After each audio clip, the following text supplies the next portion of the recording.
Hello, everybody. Thank you for coming this evening to this IOP Speaker Series event titled The Imperiled Incumbent, Biden on the Ropes. My name is Sahil Najib, and I'm from Fremont, California. I'm a second year in the college, majoring in mathematics and economics, and I've also previously served as a Fellows Ambassador for the Pritzker Fellows Program here at the IOP.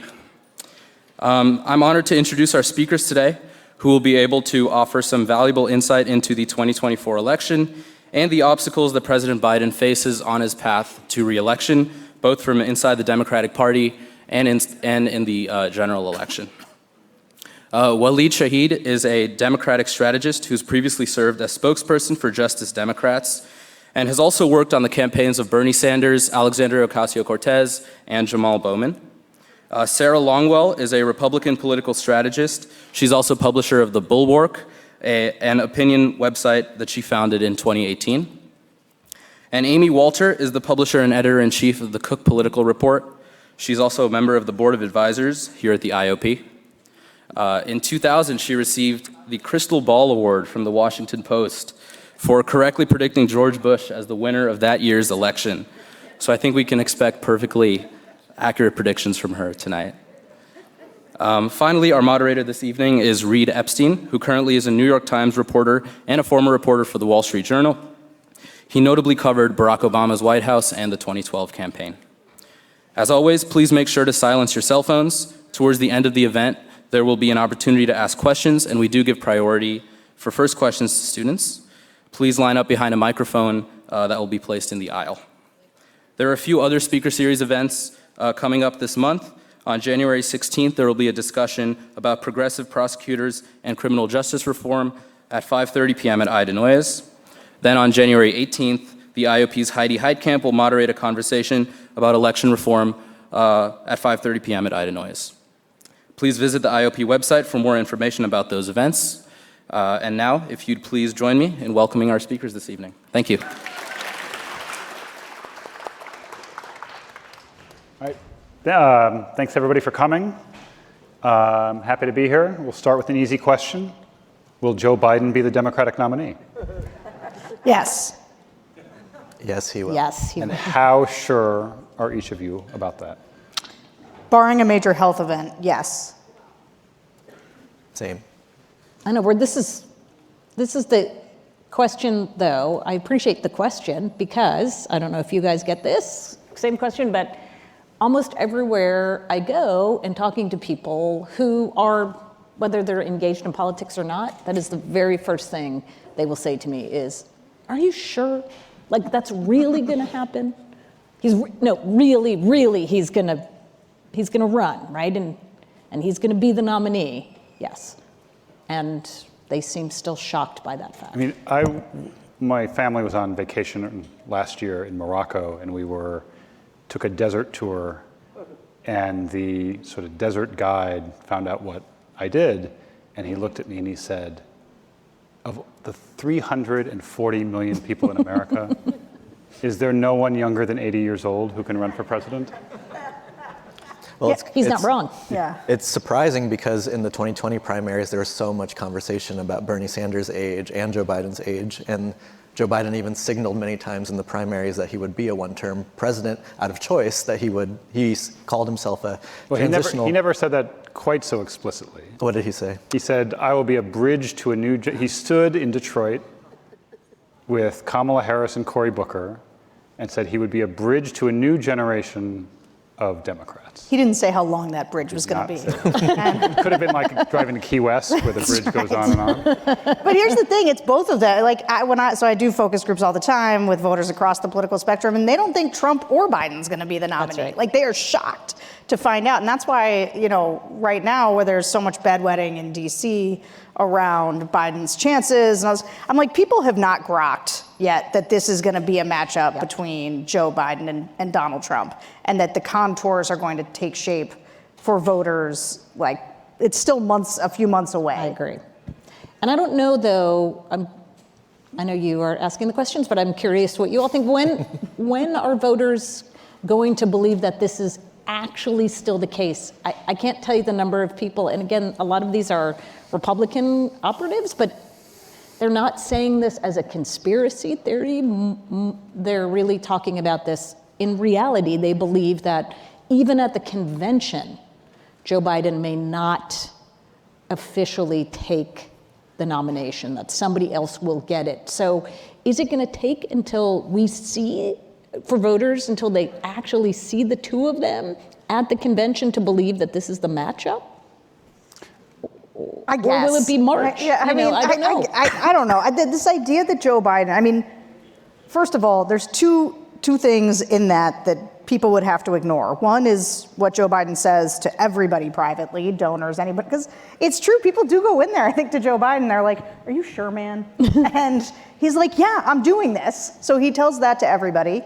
And then I can't remember what I was going with the second thing. I guess I would. Or they also think he might replace his VP. Yes. Like that's the other thing that everybody puts out there is like, well, maybe he'll switch Kamala and then we'd all be more comfortable. Because the hesitancy around Biden has to do a lot with the fact that if something happens to him, they think Kamala would definitely lose, which by the way is also true.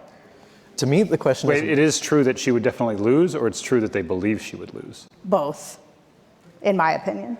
Well, to me, the question is why does Biden and the team around him think he is the only candidate who can run right now? Correct. Because, and why it's less risky to go with him Correct. than Governor Whitmer, Governor Correct. Newsom, Senator Warnock, any of the bench of the Democrats. This was a decision made months ago, and the party is going along with it and quelling any division in the party, of which there's a lot. How much of that? I guess I wonder.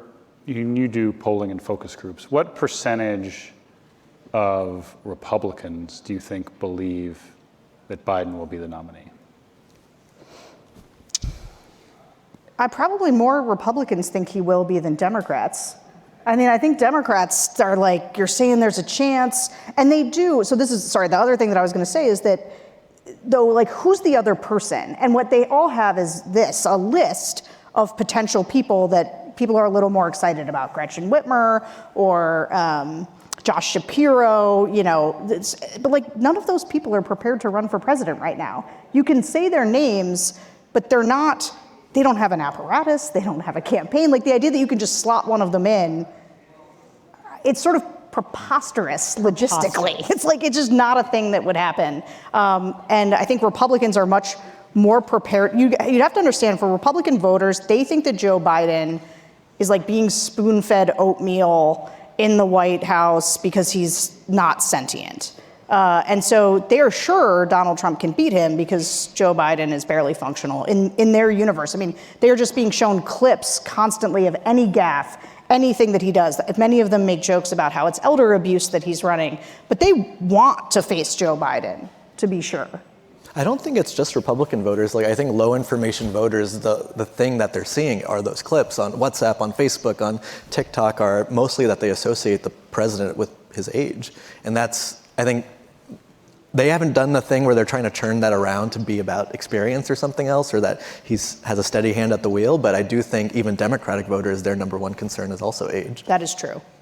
So I guess my other question, Sarah, you focus on sort of the center right. The Bulwark is kind of the voice of the non-Trump Republicans. Super sad Republicans. And Waleed is sort of a creature of the left.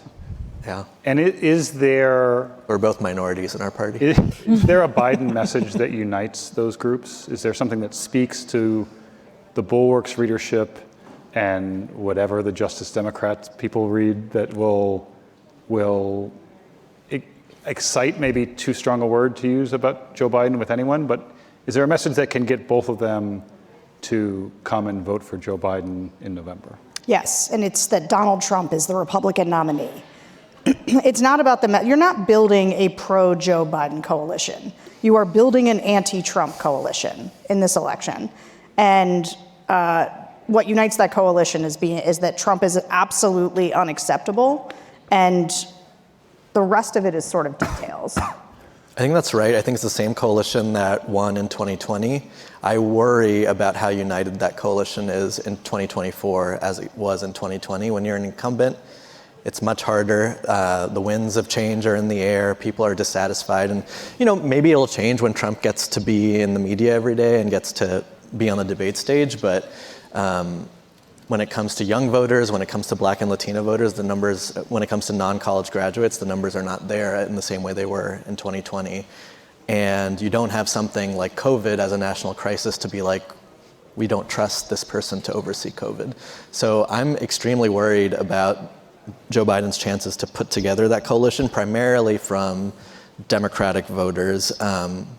Right now, the fundamentals look a lot more like 2016, where you might see Democratic fallout in states like Michigan or Georgia amongst those key constituencies. He could bring those voters together again, but I do think it needs to be a little bit more than just an anti-Trump message.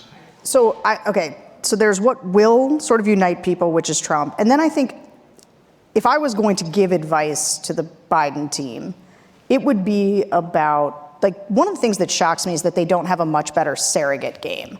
So, they have to put a face on the Democratic Party that is about the future.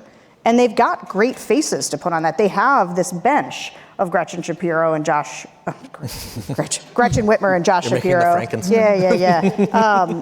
And Wes Moore. And there's a lot of people. I don't put Gavin Newsom in this category, but a lot of Democrats would. And so there's this, you could deploy all of them, Abigail Spanberger, Alyssa Slotkin. There's just so many that you could say, Joe Biden is the bridge to something, and let me show you what it is. And it is weird to me that Democrats make Joe Biden carry his water alone, because he's not a good communicator. That is not his strength. But all of these people should be rushing out there to sort of sell the future of the Democratic Party, because I think those are people that I think they don't turn off. I'm not sure Gretchen Whitmer excites center-right Republicans, but she doesn't repel them. Well, most of them have never heard of her. That's absolutely true. Right? Her, Whitmer, Warnock, Pritzker, any of these sort of fantasy Democrats have a Q rating in the single digits among the sort of voters who Joe Biden is counting on. Right? I mean, I wonder if you have given thought to, would the Democratic Party have been better off with someone other than Joe Biden running, or are the advantages of incumbency so strong, no matter how weak the candidate is, that you don't give that up in a presidential election? So, just going back to this conversation, and then I'll answer yours, to me, the biggest difference between the coalition in 2020 and, quite frankly, the coalition that showed up in 2022 that also turned out for Democrats is that the Democratic candidates were much more popular than the Republican candidates. So you could both vote against Trump and Trumpism, but you could also vote for something, right? People had a more favorable view of Mark Kelly and Raphael Warnock and Joe Biden in 2020 than they did the Republicans they were running against. So you're right. If you start this off with, okay, fine, let's put Gretchen Whitmer on the top of the ticket, who has zero name ID. She's got to start from scratch, but she also doesn't have the burden of incumbency, which is what obviously anybody who's associated with the Biden White House would have. She has a story to tell, and it is, if you look at the challenge for Donald Trump, it has always been the same thing, whether it was 2016 or 2020 or now, is that there is a ceiling of support for Donald Trump. When he ran against Hillary Clinton, when he ran against Joe Biden, when these other Republicans have run, they all hit somewhere around 46 to 48 point whatever % of the vote. The way Donald Trump wins is not that he somehow miraculously gets more people, because even in polling, what we're seeing right now is Trump is ahead, but he's basically where he was in 2020. In all of these battleground states, he's ahead of Biden, but he's still at he's getting the same share of the vote he got in 2016 and in 2020. Biden has lost 5 or 6 points, but those votes aren't going to Trump. So if you play that out and say, okay, well, if Trump can only get 46, 47%, why couldn't a Gretchen Whitmer or any other Democrat, to Waleed's point, anybody else, get to 50, right? What's keeping those voters from showing up for her? Well, we don't know her that well. Well, if the issue really is we don't want Donald Trump, And she doesn't come with the baggage of all of the decisions you have to make as president. Maybe that's... It's sort of the ham sandwich theory of democratic politics, right? Like just run anything. Just run anything that is just a little bit more popular and that's not Donald Trump.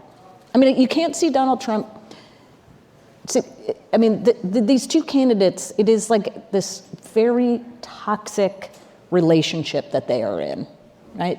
They both need each other, and they're both terrible for each other. But one of them can't win without the other. And they would both lose against anybody else in either of the other parties. Correct.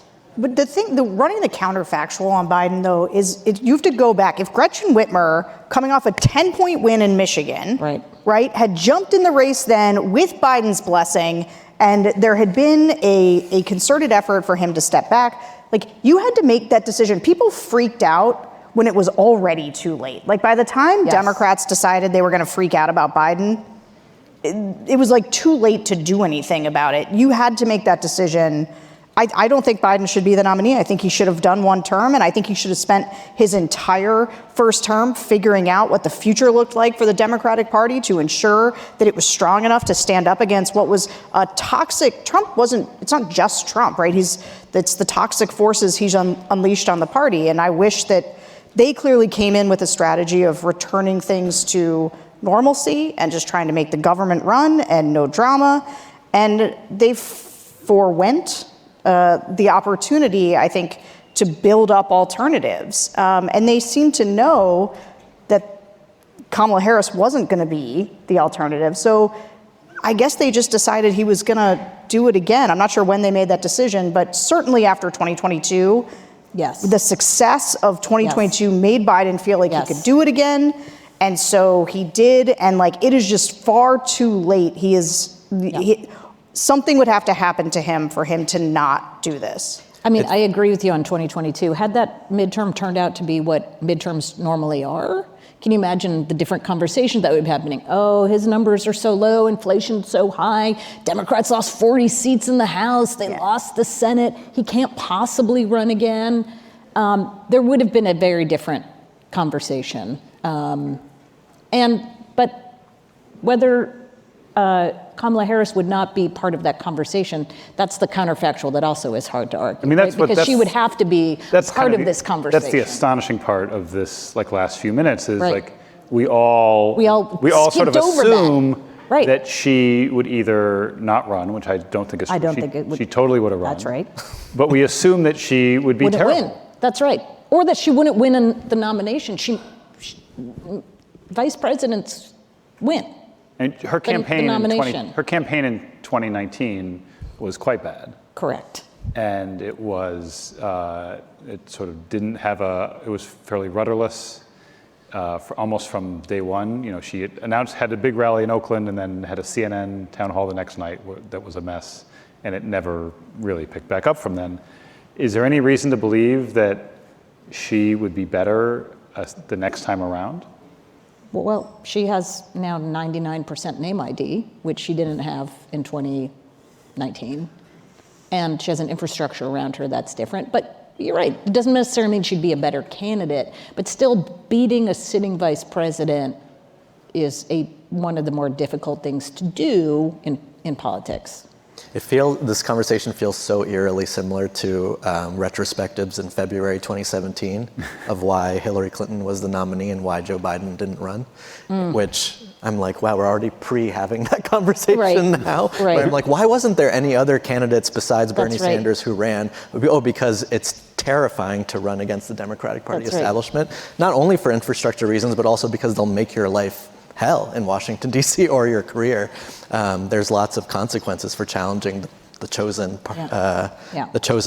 successor in the party or the presidential candidate. But I do think Kamala is someone who could win the primary. I think she would struggle in the general. I don't even know if she would win in a contested primary against some of the other candidates if it was an open field race. I mean, I had a conversation with one of your friends in the progressive world, and this was probably late 21 or early 2022, who said there would be $60 to $70 million out there for a progressive challenger to Joe Biden in 2024. like that person did not emerge, and that money either went elsewhere or stayed in people's pockets. But would there, I mean, we're in theory looking forward and not back, but was there a space for a progressive challenge to Joe Biden in the primary that starts next week? Well, the two most credible challengers from the progressive wing of the Democratic Party who could do it are Bernie Sanders and Elizabeth Warren, who don't address the age issue with Biden. Like they would be the wrong candidates for the time because they're both also very old. And so the other candidates are all governors who are not as associated with the progressive wing of the party nationally. On the House level, obviously there are people who have high name recognition like Alexandria Ocasio-Cortez and others. The wrath you would feel from the House Democratic leadership on any funding that you would want for a pet project in your district, for a school, a hospital, for a community college, we saw some of that happen when those progressives tried to stop the infrastructure, to tie the infrastructure framework and Build Back Better go through. That you are threatened if you challenge the party, and so I don't think that it would have worked out with that. They would have to essentially say goodbye to their career in the House.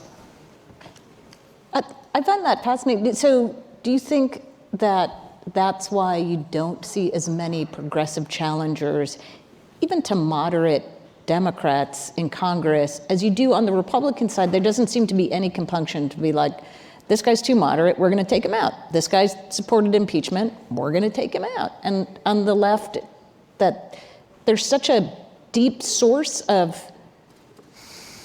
grassroots money and energy that can't be channeled into funding more progressive candidates?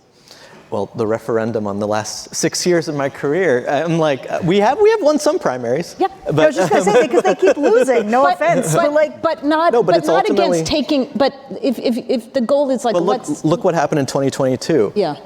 AIPAC spent millions of dollars against people like Jessica Cisneros and against the last anti-choice Democrat in the House, Henry Cuellar. They spent millions of dollars to stop stop Summer Lee from winning. She ultimately won. Right.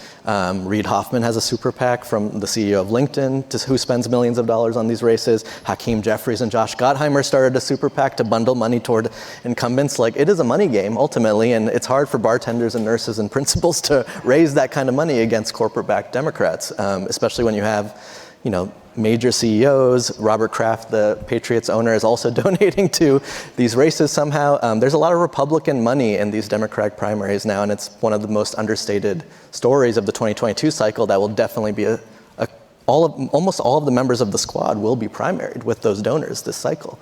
And so the money on the other side, there's just not a lot of billionaires who are going to support those kinds of candidates.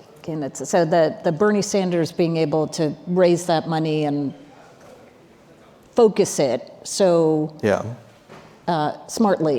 on the one race, in the primary, his ability to use small donors to be able to basically push back on all of the money that was coming from the establishment. You think that was a rare instance in time, and then because it was a presidential. On some level, some of these progressives could theoretically have an easier time running on the presidential level than a House seat, because then they could wage a national campaign and raise that kind of email list. But I think it's very asymmetric. It's really fascinating because all the money on the Republican side from the big donors going into finding anybody to beat Donald Trump, there's a lot of money. Yeah. A lot more money going against Trump or against some of these MAGA types, and it hasn't moved the needle. Yeah. Right? That money is not changing voters' opinions. If only it could, but no. Let's talk about what we expect will be the general election. Now that we've processed our fantasy general elections for a minute, what is Joe Biden's economic message? And maybe for Sarah, what do voters think Joe Biden's economic message is, and are those things the same? No, because Joe Biden's economic message is that things are great, and voters think things are not just bad, but catastrophic. I tend to be optimistic. Voters are a lagging indicator of macroeconomic conditions. So it's going to take a while for there to be, good growth, for inflation to come down before voters start to really feel it, especially for a certain group of voters, the price of the things that are hurting them are things that are not going to come. It's like the price of eggs, the price of gas, which can fluctuate, but a lot of household items, like their grocery bills are what they talk about. Rent is what they talk about. That's what you just hear. And it's not just Republicans. I mean, if you go into a Democratic group and ask a bunch of Democratic voters how they feel about the economy, they will tell you they do not feel good, especially if they are younger voters or people just in lower income brackets. They're really struggling. That being said, if things do continue to improve as they have been, voters will eventually start to feel it. And I also think there are a little bit, vibes they're like the Titanic to turn around. And so you've just had a lot of months of people feeling really bad about the economy, and it's going to take a while to dig out of that. But you're just starting to see consumer sentiment turn around. You saw a lot of it around Christmas. You saw that end run on the market, and the market's not the same thing as the economy, but it does contribute to the vibes, right? And it does start to break through to the idea that things are turning around, things are getting better. And that's what Biden needs. And I'm hoping 8 months from now, because the economy is going to be, when I talk to swing voters who are backsliding, so people who voted for Trump in 16, they voted for Biden in 20, and right now they're saying they might vote for Trump again. There is only one reason why that is, and it's the economy. They're not going to not vote for Biden because of his age. It's because they're mad about the current state of the economy. And so that has to ease, I think, for Biden to win. I think there's three main concerns with Biden: age, from my point of view, age, the cost of living, and then the war in Gaza hanging over his head. This is why I thought it would be more appealing to have another Democrat run who wasn't associated with these three things. Yeah. But when it comes to cost of living, if you remember before our elections were defined by democracy or not democracy, voters' number one concern were these issues of skyrocketing healthcare costs, skyrocketing childcare costs, skyrocketing costs of higher education, and housing. And those costs continue to rise, and were rising before COVID, before inflation. And unfortunately, it makes me so angry at Kyrsten Sinema and Joe Manchin, because there were significant bills that were on the table in 2021 to address the cost of some of these things, particularly childcare, making paid family and sick leave a reality for millions of families in the country, address some of the housing things were taken out of what eventually became the Inflation Reduction Act. And so it's unfortunate because Biden is ultimately blamed for those losses when the losses actually fall with conservative Democrats who hamstrung his agenda to their own political ambitions or their own political ideologies. And so it's very difficult to deal with the situation with some of the underlying, in campaigns, if another candidate is maybe you can talk about this too, but when another candidate is just destroying you on an issue, like experience or the economy, you try to talk about anything other than what the other candidate is really good on, whether it's the economy. And so in 2022, what Democrats did was make the issue about abortion, and instead of talking about inflation and the economy, and it worked. And I think they're secretly hoping for something else to come forward. And last week, it seemed like Biden was going to make the election a referendum on January 6th. But they've I think they're going to the economy and inflation, I don't think is going to work as a message for him, because voters are so upset with the status quo, and he doesn't have the achievements to back up.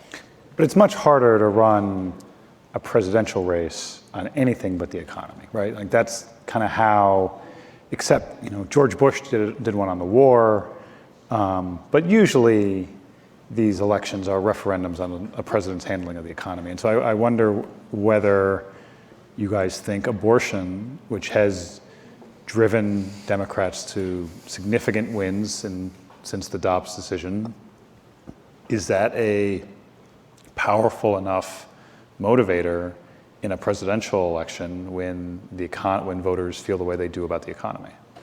Well, and most important, when voters who are not checked in the same way that they were in 2022, voters who are right now literally thinking about anything else than politics. Right? Their day-to-day lives and the interaction with politics really does revolve around things like the economy, housing, safety, and security. So those are the things that they are talking about. And those are the folks that show up in presidential elections. They don't always show up in midterm elections. And so that's one of the theories, right, is that Democrats were so successful in 2022 in making this a referendum on things that weren't necessarily the economy, because the kinds of people who show up in a midterm election are at a higher economic level, a higher education level. Yes, they are still upset about the economy, but it's not impacting them the same way that it is to folks who are, we call them drop-off voters, or just are not as engaged in politics as the midterm electorate is. At the same time, I mean, you remember the 2012 campaign was ostensibly about the economy, right? Mitt Romney made the entire election, who do you think can handle the economy? Me. I'm the business guy. I'm the entrepreneur. I've created jobs. This guy's in over his head.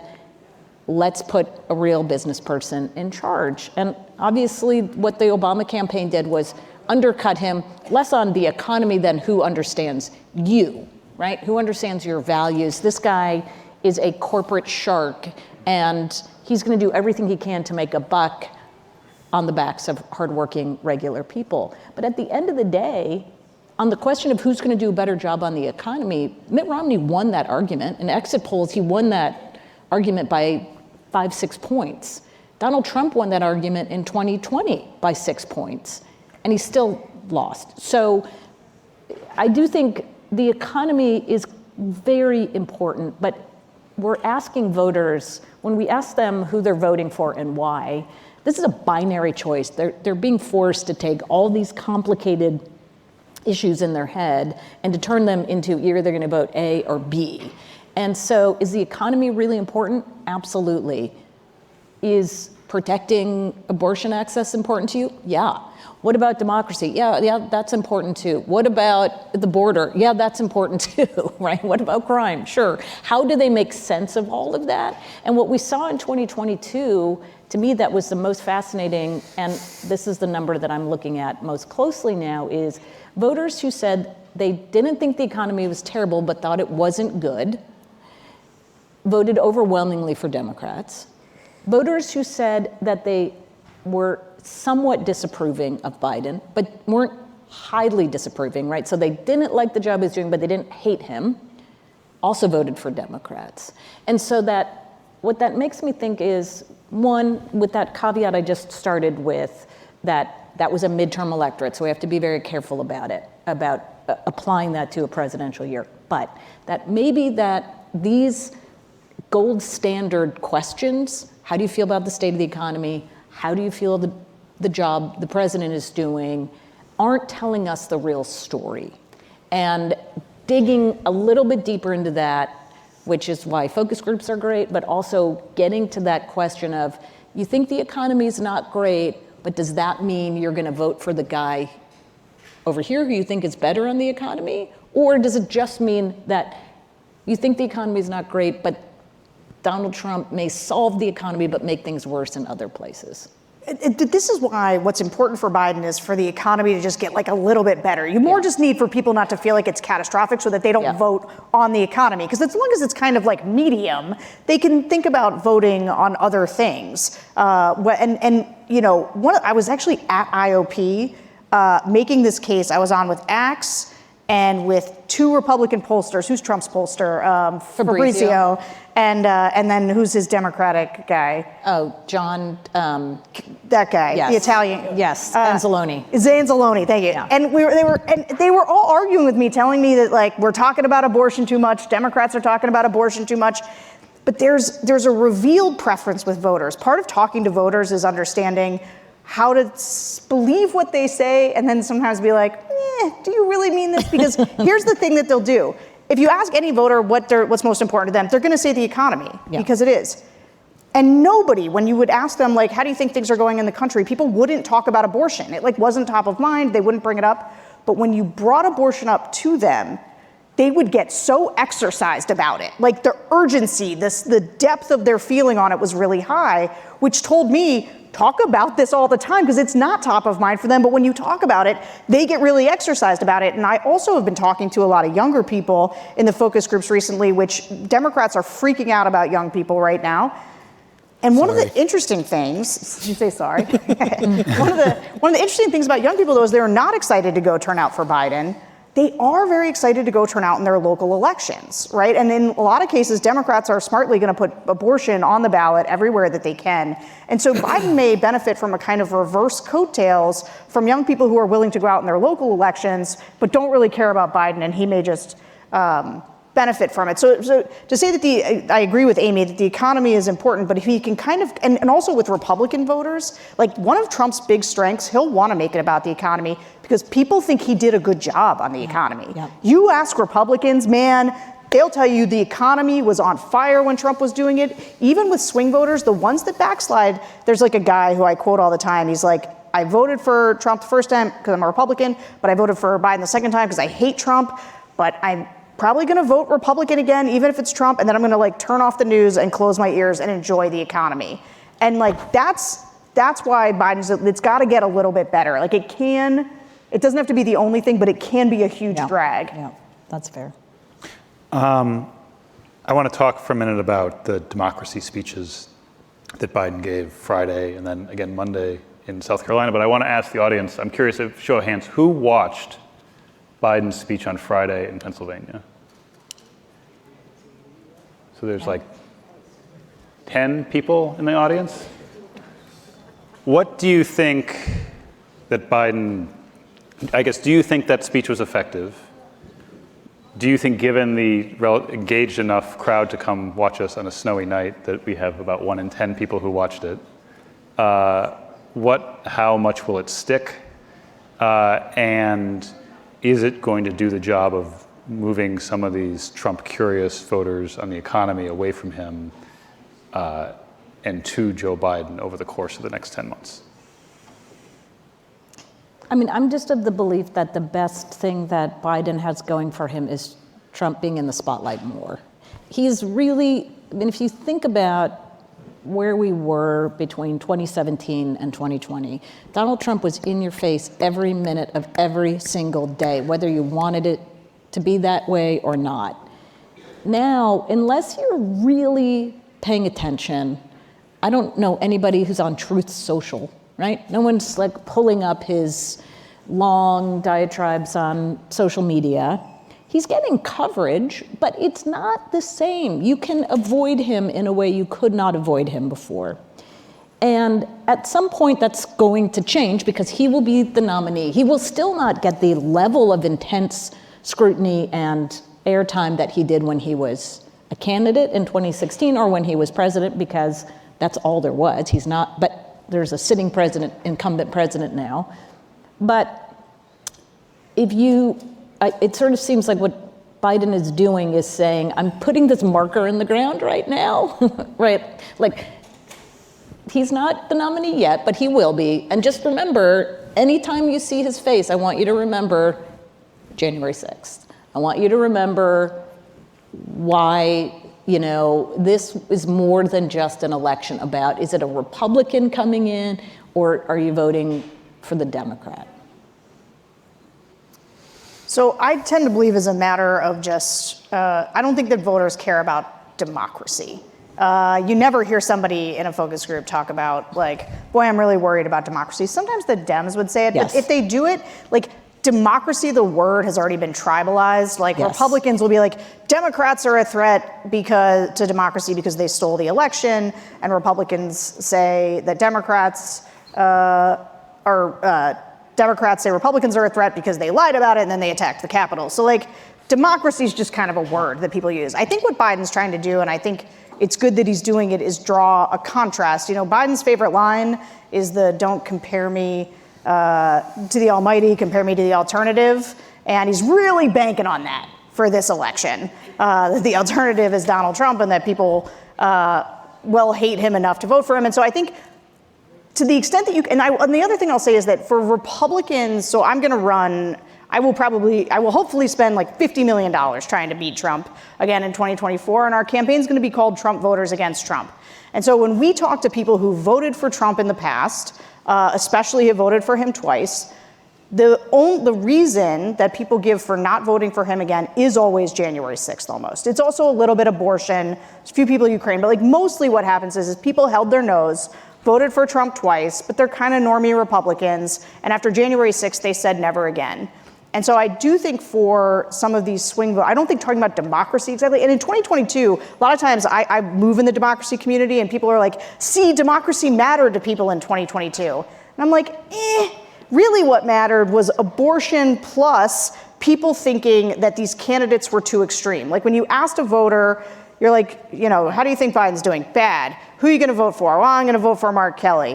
Why? And it's like, well, this other guy, says that the election was stolen and he's crazy on abortion and he's friends with the Unabomber. Like they just thought that like they were this toxic mix of extremism that they rejected, which I think is a place that Biden needs to get to with Trump, which is just to be like, this is an unacceptable choice, an unacceptable and scary choice. And so I think democracy, big picture democracy, not as good. Direct ways that Trump is a threat are good. Yeah. So that's January 6th. And just January 6th? No, it's like the guy wouldn't leave, remember how we didn't have a peaceful transition of power and then they attacked, and also the lie he continues to tell about winning, like there's a lot more there. I think if you, I think as we get closer, my hope is obviously that there will be people like Liz Cheney, and I'm certain that this will happen, that they will be able to tell you things like, he did nothing. I mean, this is actually something that works with voters a lot, is when you remind them that if you can get into an argument with people about whether or not Trump caused January 6th or incited the insurrection, that can be kind of subjective. But it is objectively true that he did nothing about it. And when you remind voters of that, they're like, yeah, he just sat there.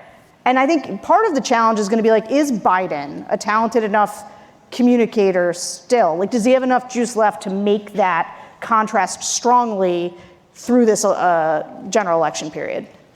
I think that President Biden speaks very eloquently about the threat of Trump and MAGA to American democracy. But I also think there's a generational divide in the Democratic Party, there's a generational divide in American politics, and to a lot of people talking about the threat of the far right, the threat of Trump to US democracy falls flat in the context of Biden's bear hug of Netanyahu. And I think one of the least studied demographics in this country are Muslim and Arab Democrats, similar to the way that maybe Latino Democrats were understudied before 2006. And so when, if you, in my family, Northern Virginia voters, the number one thing they're talking about and seeing is the war in Gaza. And so when you see a president talk eloquently about democracy, there's millions of people in this country who don't believe the president believes in those things when you're aligned with the essentially MAGA on steroids, which is the far right government of Netanyahu, which is being unconditionally funded by this country. And so all elections are marginal. Are there moderate Republicans who would be persuaded by Biden's case about January 6th? Yes. But there are also several, in states like Michigan and Georgia, Virginia, several Muslim and Arab Americans who I don't think buy President Biden's story about democracy other than self-serving when there's bombs dropping with U.S. financing on Gazans. And so I think it feels, and many people, there's a new generation of immigrants in this country who come from countries where the U.S. destabilized those countries for several decades that I just think is a new story in American politics that will slowly, in the same way we talk about Cuban Americans in Florida or Mexican Americans in Nevada or Jewish voters in New York or Jewish voters in Florida, this is a new set of voters that have come of age after 9/11 who are citizens and voting, who just feel very differently when a president talks about, waxes poetic about democracy. The president, similar, people have been saying when Trump goes on stage and debates Biden, maybe people will come around. Last month, in part due to criticism from the Muslim community toward Biden over Gaza, President Biden tweeted out a reminder that Trump supports the Muslim ban. Right, I guess that's, and the same questions that we get, where we started talking about a choice between Trump and Biden. There's not a lot of history of Americans voting about foreign entanglements that are not wars that American soldiers are fighting in. And I guess I wonder, do you think that that issue will be as hot when people start voting this fall as it is now, one? And two, given the choice between Joe Biden, who they don't like his support for Israel, and Donald Trump, who wants to like literally send people out of the country, like will these voters you're talking about either stay home or vote for Trump?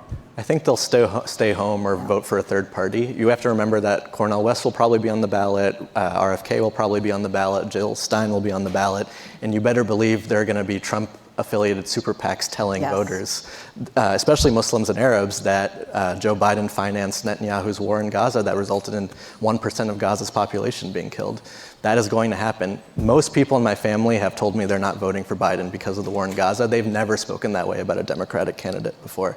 And I don't, at this point, unless things fundamentally change with the US position on the war, or Netanyahu's position on the war, or there's a government change in Israel, this is felt so core on an identity level, in the way that other issues are felt on an identity level for other demographics, that in Michigan, I see thousands of voters sitting out or voting third party.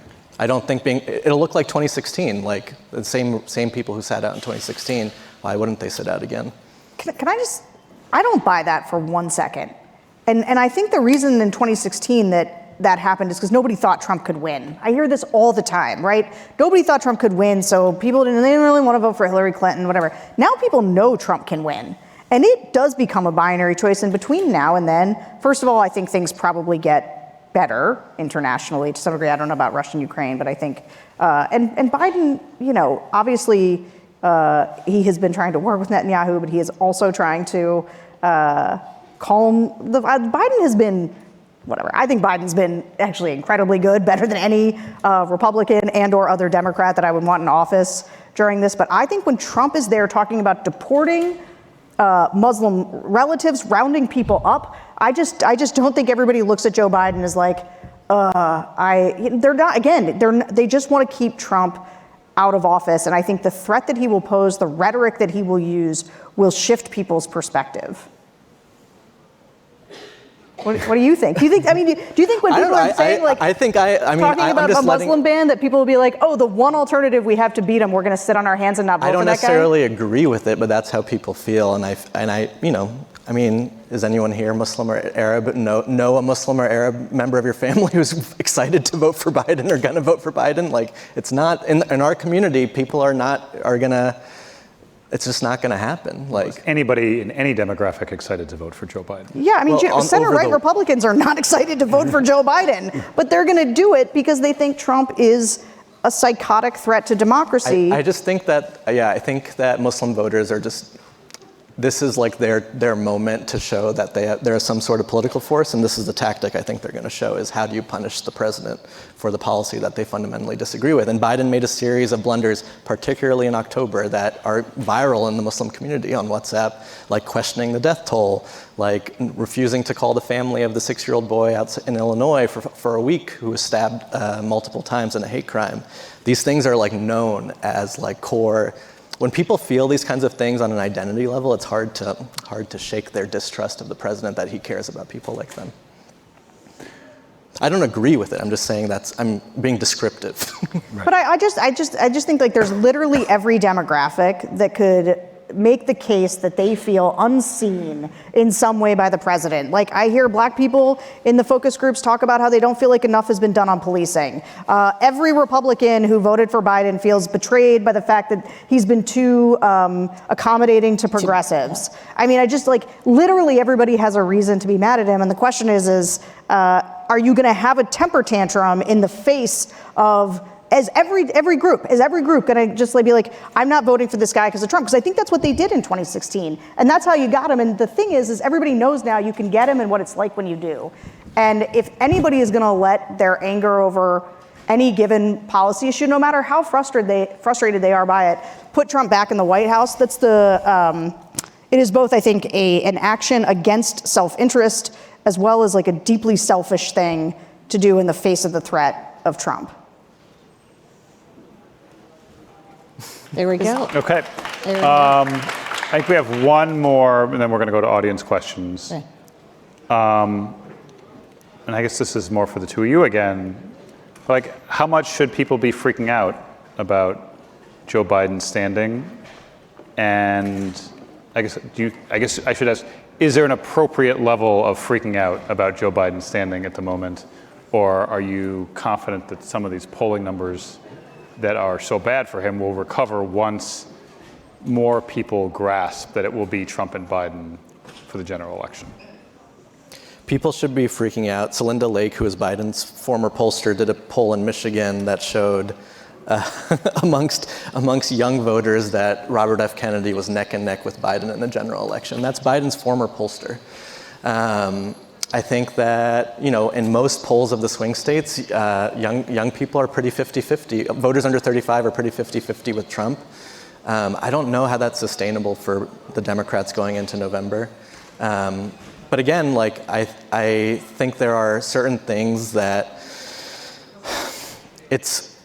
we will see what happens come June, July, when there's actual head-to-head panels, head-to-head debates with these two candidates, what happens. None of us know what will happen at that point. We can only point to the last few elections, but it does remind me. The conversation we're happening now again reminds me of February 2017, where we're like, what if this happened? What if this happened? 1 to 10, what is your freaking out level at the moment? Oh, 9. Yeah, I mean, I live at a 10 on the freaking out level about Trump. But I think the question is what do you do when you look at polling and see Trump, who did a coup and, refused to engage in the peaceful transfer of power, still polling neck and neck, if not beating Biden in a lot of these swing states? That is the only thing to do is not. I come from the Republican side, and so I'm always a little bit bewildered by Democrats because I think Democrats just panic. It's like their motive is just panic, as opposed to, this is why I was talking about the surrogate thing before. Yeah, people don't have a favorable opinion of Joe Biden's economy. They also don't know a whole bunch of things that he's done. There's nobody, I don't talk to voters ever who have any sense of Joe Biden's record. Where is the army of Democrats going out to pitch Joe Biden's record, to tell people that it was good, to turn around the negative sentiment? People have the ability to make a difference in public opinion, and instead of doing it, they talk to reporters on background like you to say boy, do you know how bad this is? I try to get them to talk to me on the record. Yeah, the ones that are on the record.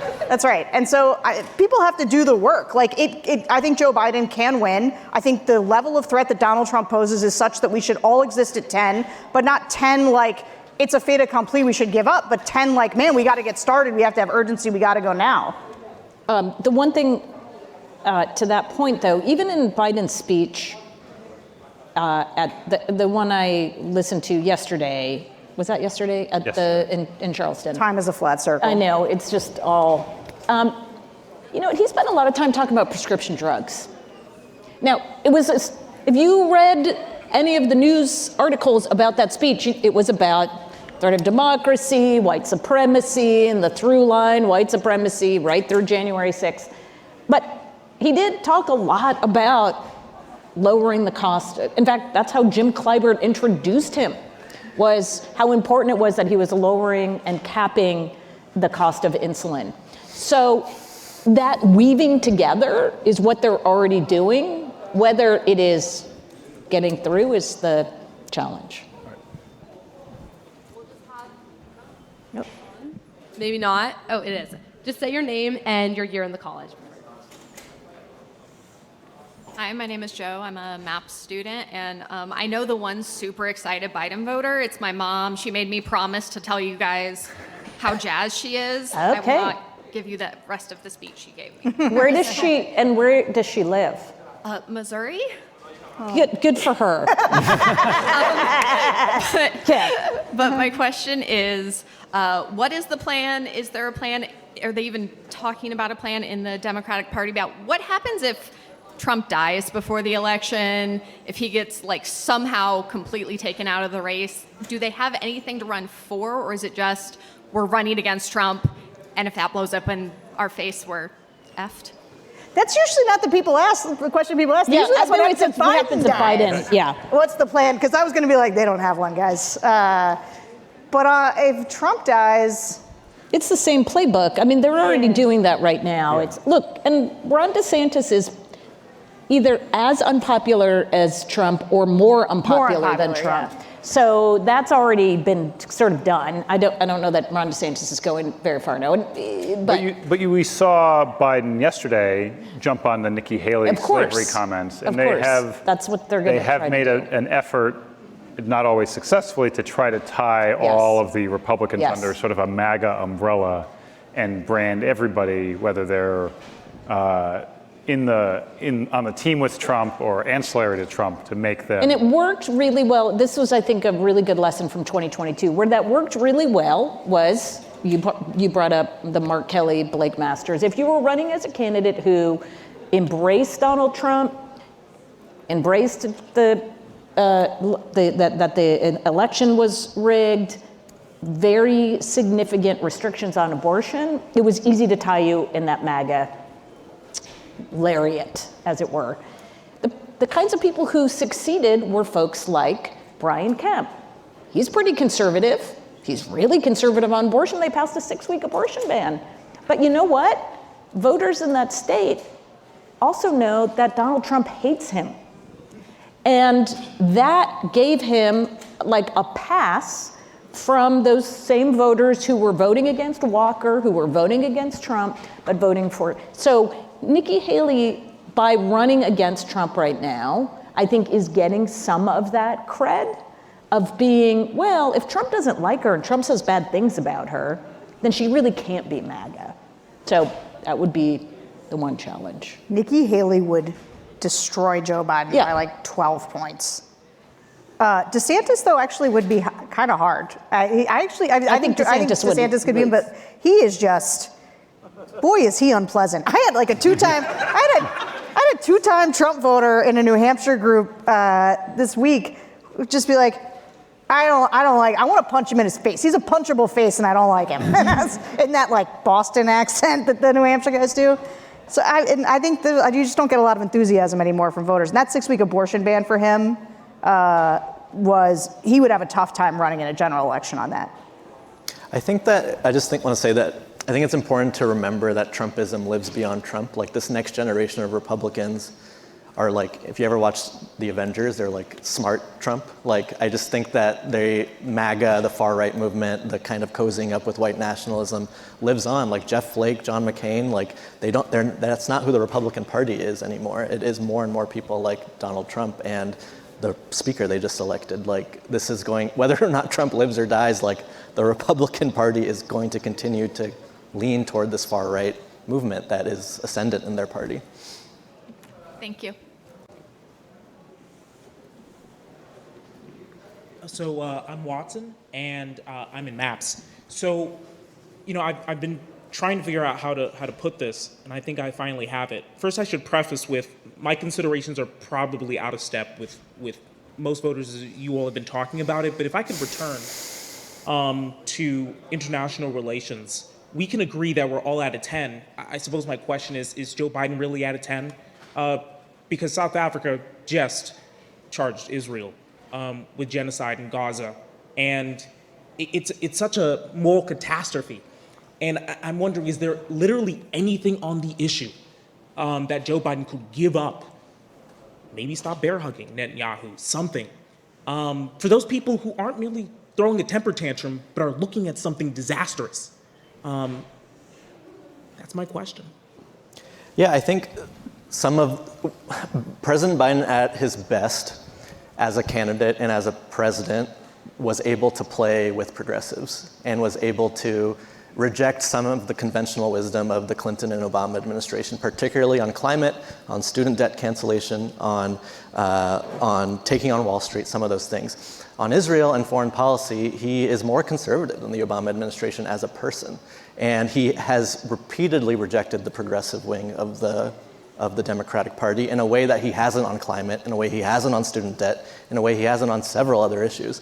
And so there were movements before in 2019, 2020 to push Biden to create the political space for him to go a different route. And I think that it's important for people to continue to raise their voices on the issue for a ceasefire. I don't think President Biden is going to change, but the international pressure is so overwhelming that a country with the historic legacy of apartheid as South Africa charging Israel in The Hague with genocide and that being televised on Thursday and Friday is going to, this is an administration that advocated that Russia and Putin also be tried at The Hague, and then today said it was an absolutely meritless claim for South Africa to charge Israel with genocide.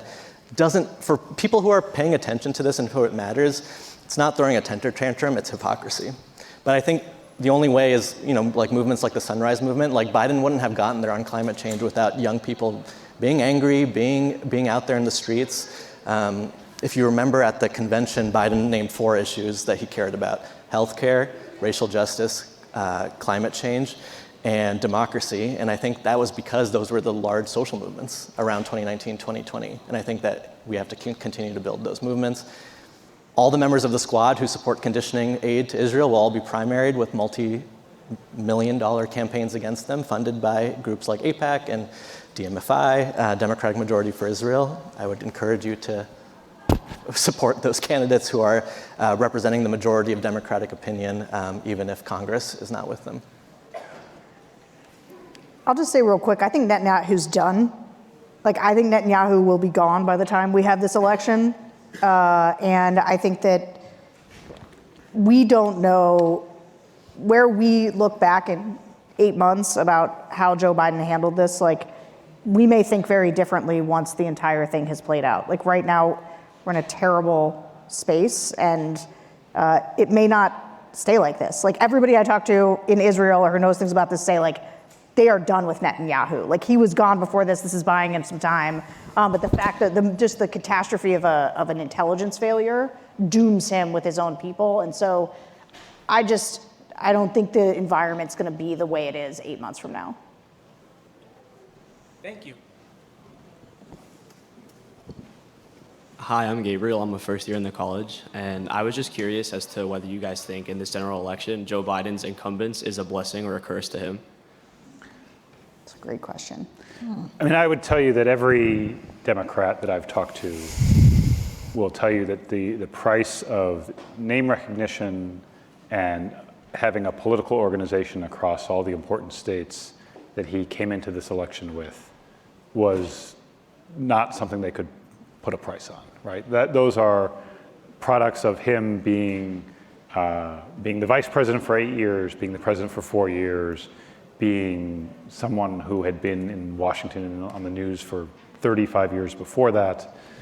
And so I think I can tell you what the broad Democratic thinking is, that it's a net plus, despite all of the angst and freaking out that does exist, and those things are real about both his presidency and his candidacy. I think that's fair.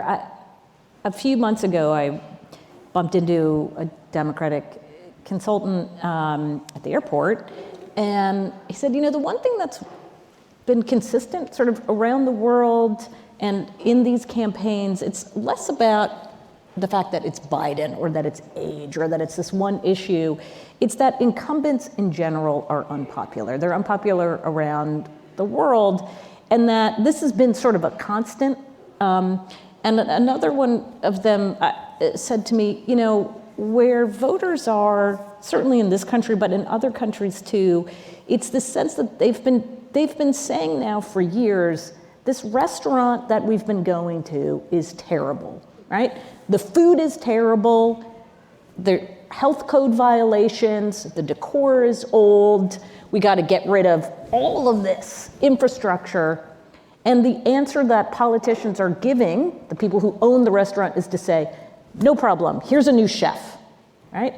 Not dealing with the bigger problems. And so voters are used to, well, fine, we'll just get a new chef in there, because they don't feel as if they're being heard. And so it also sort of feels like we can keep scrolling through incumbents because it's not really changing all that much. Now, this, where Trump comes into the equation, is he is a known entity. Usually, when you're upset with incumbents, you go for the opposite party, right? You just want change for change's sake. That's what makes this very different. So his incumbency, I both agree with Reid that it's probably a net positive, but it comes with the baggage that incumbency comes with now almost everywhere, which is this deep frustration. And if you can't get politicians to solve the real problems, you'll just keep cycling through them until maybe somebody gets rid of everything in the restaurant, not just the chef. This incumbency would be nothing but a net plus if he was 20 years younger. Like, a big part of the record's like, it's a little bit like if he were Barack Obama or just somebody younger running against Donald Trump, he'd be fine. It's throwing the age on top of it, I think is a big problem for people. Yeah. Thank you. Thanks. So far, Trump's indictments have energized support for him, but could that reverse? It's not likely that the trials will bring out facts that the January 6th committee hasn't already presented, but looking at the arguments Trump is making in his defense when he calls for an absolute immunity that would leave him unaccountable for ordering SEAL Team 6 to assassinate his enemies, surely that will make people realize he's confessing to wanting a regime change, a cult of personality. Let me just say one thing about the indictments with voters. They're all just like one big ball of white noise to voters. They can't tell them apart. They just don't know the difference between this indictment and that indictment, the severity of one. Trump's in court, they don't know what for.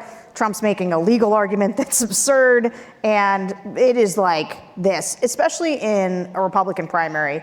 I think the Republican primary audience is just on a different planet than the general election audience.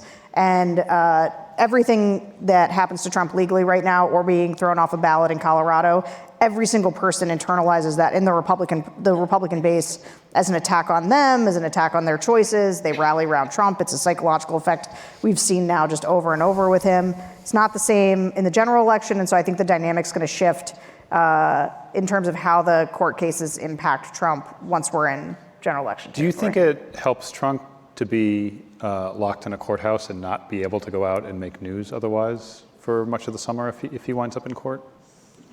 I don't know. I guess it depends on what is going on in the courtroom, right? I mean, if every day the story is, the case in front of him was can SEAL Team 6 assassinate, your political opponent. The court is not going to be on television. It's not going to be on television, but there will be reports from the courtroom every day, right, with the sketches, which will be interesting. I don't know, because they will say he did this, and then what he will likely do is every day after the hearing, he's going to do a press conference outside of the courthouse, right? And he may win in some of those cases. Could win. He could have victories this is in the thing courts. Where that very first question about what would happen if Trump were the nominee, what if Trump's acquitted? And we keep talking about this assumption like, well, anyway, he's going to be in court and then he'll be guilty, and then Republicans are going to figure out what happens if they have a felon as their nominee. But if he's acquitted, then what's the case for Biden? Total exoneration. The thing about this kicking Trump off the ballot in Colorado, like we talk about it in terms of, does this rile up the base? Does it not rile up the base? Like, we have to remember what the 14th Amendment was also for, which was a nascent multiracial democracy trying to prevent Confederates from coming back to office and destroying the first attempt at multiracial democracy in this country. And so while we can also understand the politics of it, like there's also a deep constitutional argument to be made about preventing, to uphold what the Constitution, what the 14th Amendment was for, which was to preserve a very fragile thing, which was the end of the first step toward a multiracial democracy in this country. And I think sometimes we play, red versus blue on it, but it is a part of our Constitution that we should hold dearly. Hello, my name is Anand. I'm a first-year MPP student from Harris School. I have a question that a big chunk of American population currently is showing skepticism and cynicism for both the parties.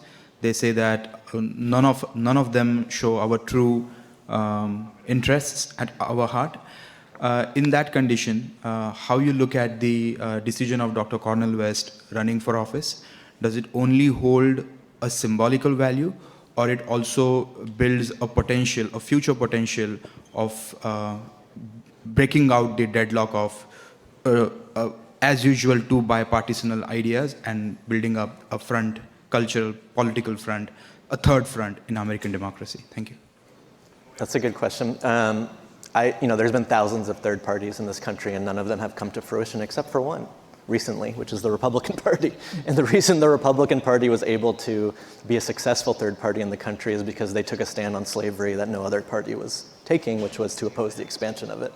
And unless you have an issue as salient as that divides the country in half, and which the major two parties don't have a stance on, it's very difficult for a third party to succeed in the country. That said, we have a polarized two-party system that turns off a lot of voters because voters see a lot of negative campaigning, they see a lot of money being spent, and not a lot happening in Washington. And so I think overall there will be reforms to our two-party system. I don't know if what it will look like, and I don't think Cornel West is the solution, but I don't think that the current setup of utterly obliterate the other party is going to stand very long, especially when the country is divided over key questions like things like January 6th, in which people live in completely different realities over what happened. I don't know. Yeah, I mean, we have one more question, but I think the third party question is a real issue for Biden because there's a widespread belief that any vote that's not for anyone who is voting for any of these third party or independent candidates would otherwise be voting for Joe Biden and not for Donald Trump. I said this before, and I'm going to say it again because it's the most important thing in this upcoming election, which is that you are not building a pro-Joe Biden coalition. You're building an anti-Trump coalition, and anything that splits the anti-Trump coalition is bad for Biden. And, I spend a lot of time fighting with the no labels folks because when you test, they want to run these like centrist unity candidates. Like Larry Hogan, just St. Larry to me. Love him so much. He's exactly the kind of person I'd like to vote for. If this guy runs in this election, I will never forgive him because the people who will vote for him, Trump has Republicans want to vote for Trump. They like him. Democrats are going to vote for Joe Biden. The people who are going to vote for the no labels unity ticket are the 9% of swing voters that you need to build your anti-Trump coalition. That all they will do is reelect Trump. People who vote for Cornel West, and they will help reelect Trump because he will siphon off young voters. And I think for Democrats who believe that Trump is a real threat to democracy, they should encourage these third parties to stand down. There is no third party candidate that is going to peel away Trump voters. Some people think RFK will. They're wrong. It's not true. Anything that splits the anti-Trump coalition, bad for Trump. Also, I don't think that there will ever be a major third party in this country. I think the political parties are fundamentally both too weak to not be hijacked by people like Donald Trump or even Bernie Sanders, but they are too strong. They are too strong to be disrupted. I live in a world with a lot of people with third-party fantasies, and I think it's going nowhere fast. Thank you. Hello, my name is Oliver. I'm a first year in the college, and I'm from Toledo, Ohio, which also has a pretty large, like Detroit, population of Arab and Muslim voters. My question is, do you think the effect of the recent escalation in conflict in Israel and Gaza will have an effect in concert with what we've already seen in Michigan's local politics, which is sort of a resurgence in religious conservatism and voting on that in Muslim communities, especially in Dearborn and Dearborn Heights?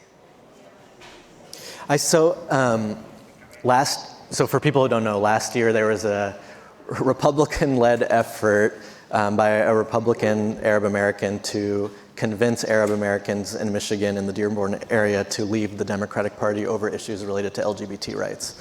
I don't think it was that successful. It drove the media loved it because the media wants to paint a story about how people of color are leaving the Democratic Party, which in some cases is true when it comes to places like Texas. Black men are peeling off a little bit. I don't think that was mostly a media play in Dearborn. I don't think it's actually going to happen. I think the much bigger threat is about Gaza itself rather than some of these core cultural and social issues. The bigger dynamic that is much more present, I think, especially amongst Latino Democrats, is a thing that, again, people might talk about in 20 years, and I'm going to get in trouble for saying now, but we have a history in this country of ethnic communities becoming white and having racial identity crises. And so famously, you can go read books, how the Italians became white, how the Irish became white, how Jewish Americans became white. That is happening in Asian American communities, that is happening in Latino American communities, where once you've established yourself for a few generations, you want to set yourself up as the right kind of immigrant against the wrong kind of immigrant. And it's happened with every immigrant community in this country's history. To think it wouldn't happen in other communities like the Asian American community or Latino American community is false, but I don't think it's primarily about LGBT issues as much as it's about, this is my qualm with Democrats. Democrats sometimes tell minorities and people of color that they're victims, and people don't like hearing that. People want to be agents in history. People want to be, people believe in the American dream, even if they think it's out of their grasp. But there is a kind of democratic messaging, both from the progressive left and from the mainstream Democratic Party, that is, you are a victim of racism, and therefore you should vote for us. I don't think that works. Agree with that. Go Mud Hens. Thank you. I think that's it for us. Thank you, everybody, for coming. I know it was cold and very snowy, so we appreciate everybody who came out tonight. Thank you to the University of Chicago and to Jennifer for inviting us. And everybody come back for the next one.